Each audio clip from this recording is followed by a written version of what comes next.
ہندوستان کا مال برطانیہ کی منڈی میں لے جا کے بیچیں گے اور وہاں کا مال ہندوستان کی ترقی کے اندر لگائیں گے۔ چنانچہ جہانگیر نے بڑی بڑی زمینیں اور بڑے بڑے پلاٹ جو ہے انگریزوں کو وقف کر دیے اور دے دیا۔ دھیرے دھیرے انگریز اس ملک کے اندر اپنا سکہ جمانا شروع کر دیا اور 1717 تک یعنی تقریباً ایک صدی کے اندر انگریز ہندوستان کے کئی صوبوں کے گورنر اور مالک بننا شروع ہو گئے۔ ادھر 1702 عیسوی کے اندر دلی کے ایک گھرانے کے اندر شاہ ولی اللہ رحمت اللہ علیہ کی پیدائش ہوتی ہے۔ 1601 میں انگریز آتا ہے، 1702 میں دلی کے شہر دلی کے عبد الرحیم کے یہاں ایک بیٹے کی پیدائش ہوتی ہے جس کو دنیا شاہ ولی اللہ رحمت اللہ علیہ کے نام سے جانتی ہے۔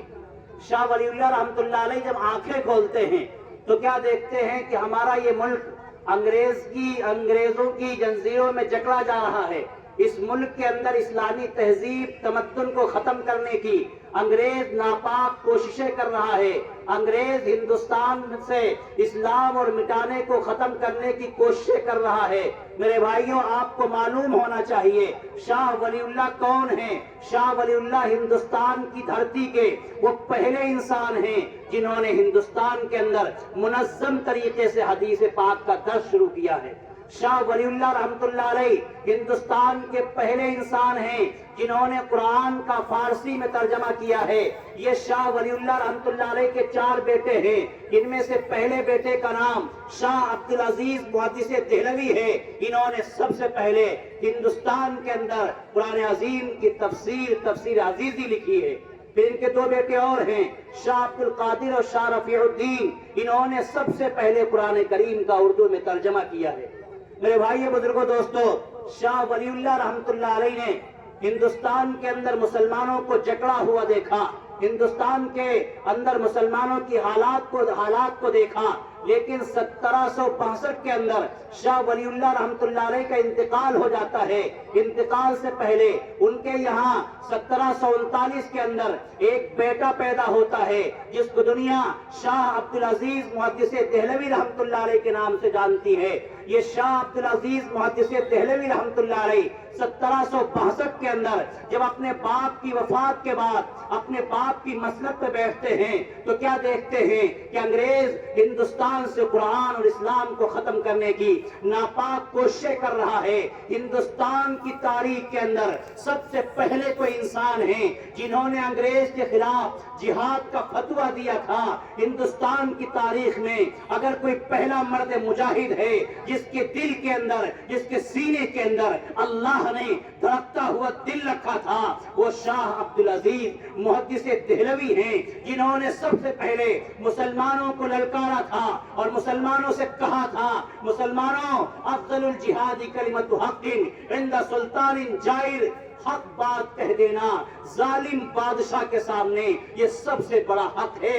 انگریزوں کے خلاف برسر پیکار ہوئے اور جہاد کا فتویٰ دیا۔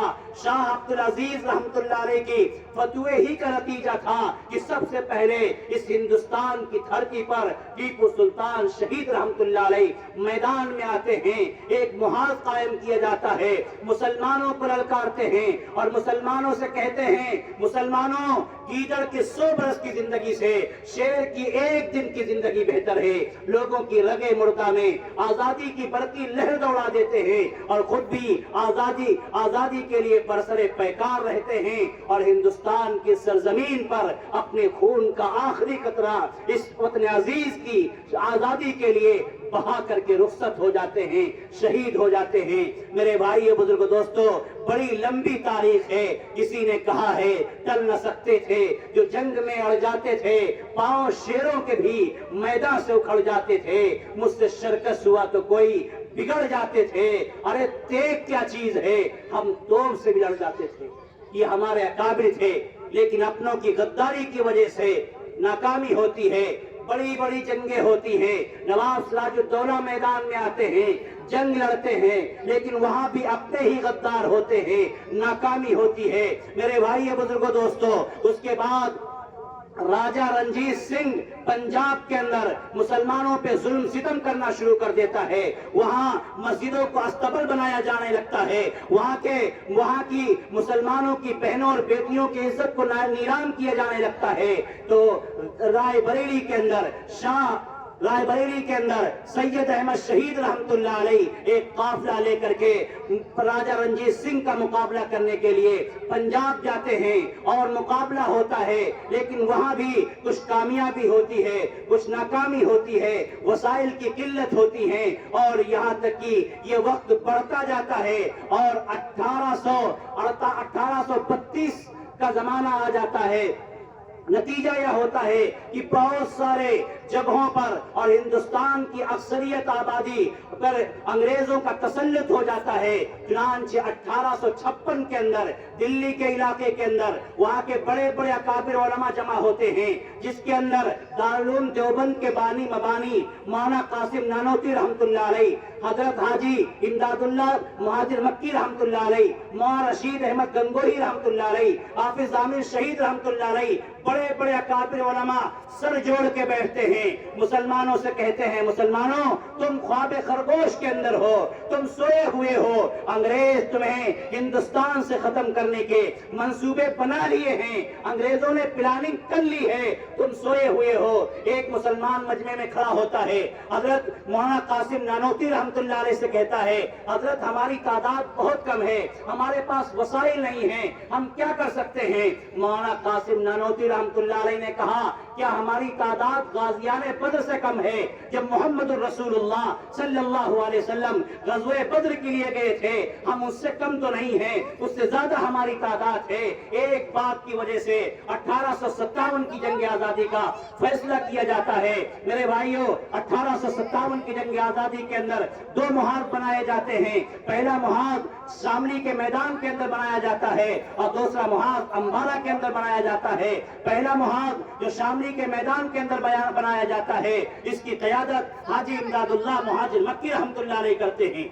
और ये 1857 की जंग आजादी वो अजीम जंग आजादी है, जिसके अंदर हमारे बड़े बड़े अकाबिर ने, उलमा ने, मुसलमानों ने बेपनाह कुर्बानियां दी हैं। यही 1857 की जंग आजादी है, जिसके अंदर मौलाना कासिम नानोती जख्मी होते हैं, इसी के अंदर मौलाना रशीद अहमद गंगोही जख्मी होते हैं, इसी के अंदर हाफिज आमिर शहीद होते हैं, 14,000 उलमा इकराम शहीद होते हैं, 51,000 मुसलमानों को इस जंग के अंदर ज़बह कर दिया जाता है, इस मुल्क की आजादी के लिए, वतन अजीज की आजादी के लिए।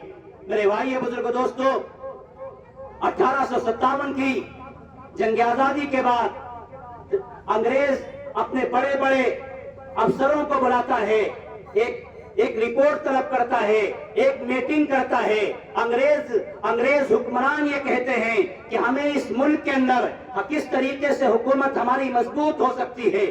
एक बहुत बड़ा अंग्रेजी मुआर्रिख है, अंग्रेजी डॉक्टर है, जिसको दुनिया डॉक्टर वलीम जूअर के नाम से जानती है, उसने जो रिपोर्ट पेश की है, उस रिपोर्ट के अल्फाज किताबों में लिखे हुए हैं। डॉक्टर वलीम जूअर कहता है, हिंदुस्तान के अंदर मुसलमान कौम बहुत बेदार है और जंग आजादी सिर्फ मुसलमानों ने लड़ी है। अगर तुम चाहते हो कि हिंदुस्तान के अंदर अपनी हुकूमत को मुस्तहकम और मजबूत करो, अगर तुम मुस्तकिल हिंदुस्तान के मालिक बनना चाहते हो, तुम्हें दो काम करने पड़ेंगे।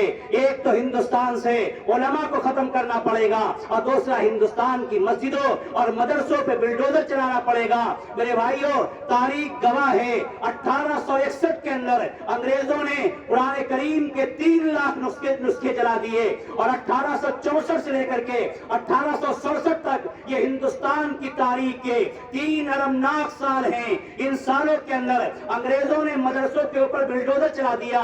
दिल्ली जैसे शहर के अंदर 1000 दीनी मदरसे मौजूद थे, लेकिन अंग्रेजों ने तमाम मदरसों के ऊपर बुलडोजर चला दिया, मस्जिदों को अस्तबल बना दिया और उसके बाद उलमा को खत्म करने का फैसला किया। एक बहुत बड़ा अंग्रेज मुअर्रिख है, वो अपनी याददाश्त के अंदर और अपनी डायरी के अंदर लिखता है, जिसको दुनिया मिस्टर थॉमसन के नाम से जानती है। ये अंग्रेजी मुअर्रिख है, ये अपनी याददाश्त के अंदर लिखता है कि 1864 से लेकर के 1867 तक हिंदुस्तान से अंग्रेजों ने उलमा को खत्म कर दिया। और आगे लिखता है दिल्ली की चांदनी चौक से लेकर के खैबर तक और इधर मुरादाबाद तक कोई दरख्त ऐसा नहीं था जिस पे किसी आलिम की लाश लटकी हुई ना हो।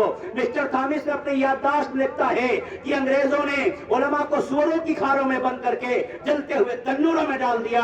मिस्टर थॉमस अपनी याददाश्त के अंदर लिखता है और कहता है लाहौर की दरिया रावी के अंदर अंग्रेजों ने एक एक दिन के अंदर 70 और 80 उलमा को बोरियों में बंद करके और दरिया के अंदर फेंक दिया। मिस्टर थॉमस कहता है अंग्रेजों ने उलमा के जिस्मों को तांबे से दांगा। मिस्टर थॉमस कहता है अंग्रेज उलमा को हाथियों पे खड़ा करते थे, दरख्त से बांध दिया करते थे और नीचे से हाथियों को चला दिया करते थे। उलमा के जिस्म के परकचे उड़ जाया करते थे, जिस्म टुकड़ा टुकड़े हो जाया करते थे।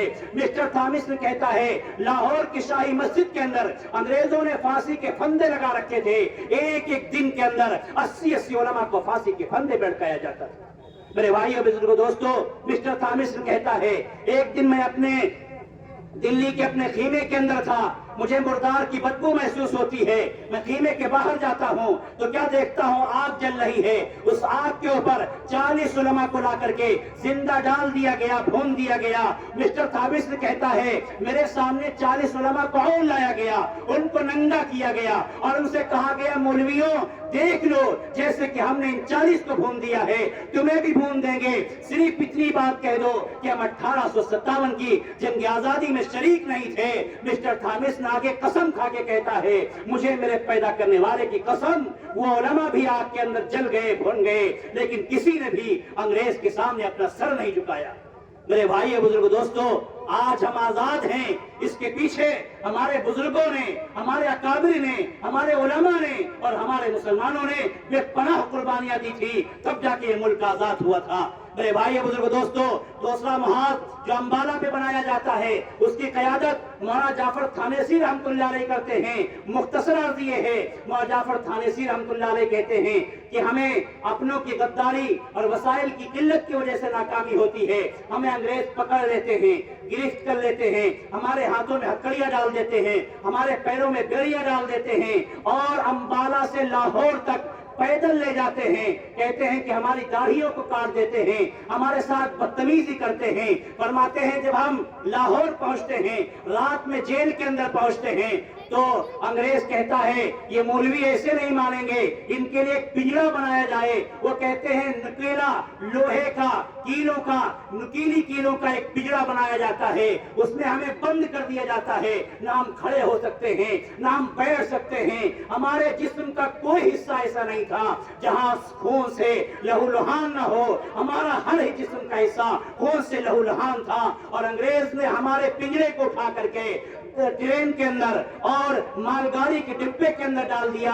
लाहौर से मुल्तान तक 3 महीने के अंदर ये ट्रेन पहुंचती है, कहीं 2 दिन रुक रही है, कहीं 3 दिन रुक रही है। फरमाते हैं गर्मी का मौसम है, लू चल रही है, हमारे जिस्म से खून बह रहा है। नतीजा ये है 3 महीने के बाद जब हम मुल्तान के अंदर पहुंचते, मुल्तान की जेल के अंदर पहुंचते हैं, जेलर आता है, हमें सुबह फांसी का हुक्म देता है और कहता है सुबह तुम्हें फांसी होनी है। कहते हमारे तो मजे आ गए, हम खुशियां मनाने लगे, हम एक दूसरे को मुबारकबाद पेश करने लगे।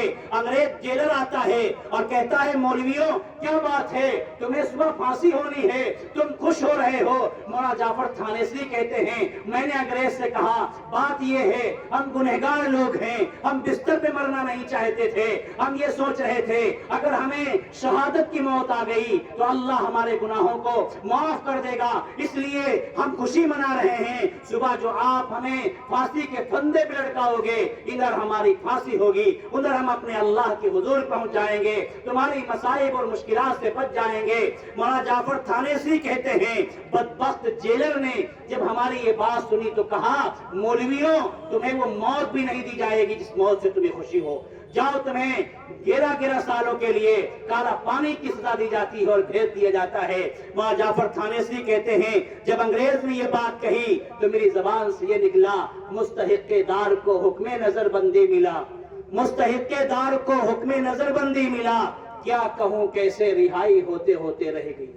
कि हमें तो मौत रिहाई की शक्ल में आ रही थी, लेकिन बजाय रिहाई के इसने और हमारी सजा बढ़ा दी। फरमाते हैं जब हमें काला पानी के लिए ले जाया जाने लगा, हमारा मासूम बच्चा, हमारी बीवी और माँ को हमारे सामने आखिरी मुलाकात के लिए लाया गया। फरमाते हैं जब हमने मेरे मासूम बच्चे ने मेरी हालत देखी, कहने लगा अब्बू क्या बात है? मैंने अपनी बीवी को, मेरी बीवी ने मुझे देखा, उसकी आहें निकल गई, मेरी माँ ने मुझे देखा, उसकी चीखें निकल गई। मैंने हिम्मत बांधी, हौसला दिया और कहा परेशान न हो, अगर जिंदगी मुकद्दर में है तो मुलाकात होगी, वरना हौज़ कौसर पर मुहम्मदुर रसूलुल्लाह के साथ मुलाकात हो। मेरे भाइयों बुजुर्गों दोस्तों, बेपनाह हमारे बुजुर्गों ने, हमारे अकाबरीन ने इस मुल्क की आजादी के अंदर कुर्बानियां दी हैं। आपने नाम सुना होगा दारुल उलूम देवबंद का। इस दारुल उलूम देवबंद का जब मदरसा कायम किया जाता है, उसकी अहम वजह यही थी कि ताकि यहाँ से पढ़ने वाले पूरे हिंदुस्तान के अंदर इस्लामी शनाख्त को बाकी रखें और पढ़ने वाले मुजाहिद पैदा हों। पर पहले पढ़ने वाले जो पहले पढ़ने आए थे उनका नाम महमूद था, जो पहले पढ़ाने आए थे उनका नाम भी मुल्ला महमूद था। मेरे भाइयों बुजुर्गों दोस्तों, जो पहले शागिर्द हैं मौलाना महमूदुल हसन देवबंदी रहमतुल्लाह अलैह, आपको मालूम होना चाहिए हिंदुस्तान की तारीख की दो अजीम जंगें हैं। पहली जंग 1857 की है, इसको दारुल उलूम देवबंद के बानी मौलाना कासिम नानोती रहमतुल्लाह अलैह इसके अहम हीरो थे। और दूसरी जो जंग है, दूसरी जो लड़ाई है वो दूसरी तहरीक जो है वो तहरीक रेशमी रुमाल है। इसके भी कायम करने वाले दारुल उलूम देवबंद के पहले फर्जंद मौलाना महमूदुल हसन देवबंदी रहमतुल्लाह अलैह थे। ये वही मौलाना महमूदुल हसन देवबंदी रहमतुल्लाह अलैह हैं। दिल्ली के अंदर इनका इंतकाल होता है, जनाजा देवबंद के अंदर लाया जाता है। जब नहलाया जाता है तो क्या देखा जाता है, जिस्म पर और सिवाय हड्डियों के कमर पर कोई गोश्त बाकी ही नहीं है। मुसलमान हैरान होते हैं। मौलाना हुसैन अहमद मदनी रहमतुल्लाह अलैह वो उस वक्त कलकत्ते में होते हैं, जब देवबंद आते हैं मुसलमान हजरत की बात उनके सामने पेश करते हैं। मौलाना हुसैन अहमद मदनी रहमतुल्लाह अलैह कहते हैं मेरे हजरत को रोजाना अंग्रेज जेल के अंदर एक तहखाने में ले जाते थे, अंगारों पे लिटाया करते थे और कहते थे महमूदुल हसन तुम अंग्रेज के हक में फतवा दे दो, अंग्रेज की मुआफकत कर दो, वरना तुम्हारे साथ यही हश्र होगा। और मौलाना महमूदुल हसन रहमतुल्लाह अलैह हमेशा ये कहते थे कि हम वारिसे बिलाल हैं, हम वारिसे अम्मार हैं, हम मुहम्मदुर रसूलुल्लाह के आशिक हैं, हम जल सकते हैं, भूल सकते हैं, कभी तुम्हारे सामने गर्दन नहीं टेक सकते हैं। मेरे भाई बुजुर्गों दोस्तों, आपको मालूम होना चाहिए मौलाना हुसैन अहमद मदनी रहमतुल्लाह अलैह कौन हैं? ये वो हैं, अंग्रेज ने इनको जेल के अंदर बंद कर दिया, इनके खानदान के 17 अफराद को जमा कर दिया। इनके घर वालों ने मौलाना हुसैन अहमद मदनी रहमतुल्लाह अलैह को एक खत लिखा और उसके अंदर एक फरियाद लिखी कि देखो अंग्रेजों ने पूरे खानदान को तहतेक कर दिया, पूरे खानदान को जबा कर दिया। मौलाना हुसैन अहमद मदनी रहमतुल्लाह अलैह के पास जब ये खत पहुंचता है, वहां मुसलमान हैरान होते हैं, दूसरे जो मुसलमान हैं वो परेशान होते हैं, सोचते हैं कि आज हुसैन अहमद मदनी रोएंगे, चीखेंगे, बिलकेंगे जब सुनेंगे कि उनके खानदान को तहतेक कर दिया गया है, ज़बह कर दिया गया है। लेकिन मेरे भाइयों, ये हमारे अकाबिर और असलाफ थे जिनको अल्लाह ने हिम्मत दी थी, बहादुरी दी थी, जवामर्दी दिया था, आज़म इस्तिक़लाल के समंदर और पहाड़ थे। मौलाना हुसैन अहमद मदनी रहमतुल्लाह अलैह खत लेते हैं, कुछ लिखना शुरू करते हैं, मुसलमान देखते हैं उस पर क्या लिख रहे हैं, तो लिखते हैं कि मसाइब में उलझकर मुस्कुराना अपनी फितरत है, मसाइब में उलझकर मुस्कुराना अपनी फितरत है, मुझे नाकामियों पे अश्क बहलाना नहीं आता। परेशानियों में हम मुस्कुराया करते हैं, परेशानियों में हम रोया नहीं करते हैं। ये हमारे अकाबिर थे, असलाफ थे, ये हमारे बुजुर्ग थे जिन्होंने इस मुल्क की आजादी के लिए बेपनाह कुर्बानियां दी हैं। यही मौलाना हुसैन अहमद मदनी रहमतुल्लाह अलैह अंग्रेजों के खिलाफ जिहाद का फतवा दिया। अंग्रेज इनसे पूछ रहा है मौलाना क्या आपने अंग्रेजों के खिलाफ जिहाद का फतवा दिया था? मौलाना हुसैन अहमद मदनी कहते हैं अरे अंग्रेज सुन, दिया क्या होता है, मेरा कल भी फतवा था और आज भी फतवा है और कयामत तक मेरा यही फतवा रहेगा कि अंग्रेज की फौज में भर्ती होना हराम है, हराम है, हराम है।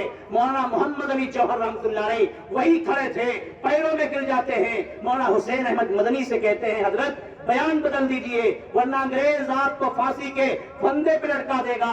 मौलाना हुसैन अहमद मदनी कहते हैं बयान नहीं बदलेगा, अगर बयान बदल दिया तो ईमान बदल जाएगा। یہی مولانا حسین احمد مدنی رحمۃ اللہ علیہ ہیں۔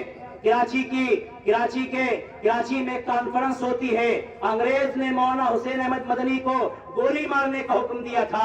مسلمان سمجھ رہے تھے کہ مولانا حسین احمد مدنی نہیں آئیں گے، دیوبند سے جاتے ہیں، اپنا کفن اپنے سر پہ باندھ کے جاتے ہیں، اسٹیج پہ پہنچتے ہیں اور انگریز سے کہتے ہیں کھلونا سمجھ کے نہ برباد کرنا، کھلونا سمجھ کے نہ برباد کرنا، ہم بھی کسی کے بنائے ہوئے ہیں۔ اور اتنی جرات اور بہادری اور جمع مردی کے ساتھ کھڑے ہوتے ہیں اور انگریز سے کہتے ہیں لیے پھرتی ہے بلبل چونچ میں گل، شہید ناز کی تربت کہاں ہے۔ اور میرے بھائی بزرگ دوستو، مسلمانوں کو ایک ہمت اور حوصلہ دیتے ہیں۔ تاریخ کی کتابوں میں لکھا ہے جب مولانا حسین احمد مدنی رحمۃ اللہ علیہ اسٹیج پہ چڑھ رہے تھے، تقریباً آدھا گھنٹے مسلمانوں نے نعرے تکبیر اللہ اکبر کا نعرہ بلند کیا کہ اللہ نے ہمارے بزرگوں کو اتنی ہمت دی ہے، اتنی جمع مردی دی تھی اور انگریزوں کے خلاف اتنی نفرت ان کے دل میں بھر رکھی تھی کہ جان کی پرواہ نہیں ہے، مال کی پرواہ نہیں ہے، عزت اور آبرو کی پرواہ نہیں ہے، اس ملک کی آزادی کیسے ہو اس کے لیے وہ ہر ممکن کوشش کیا کرتے تھے۔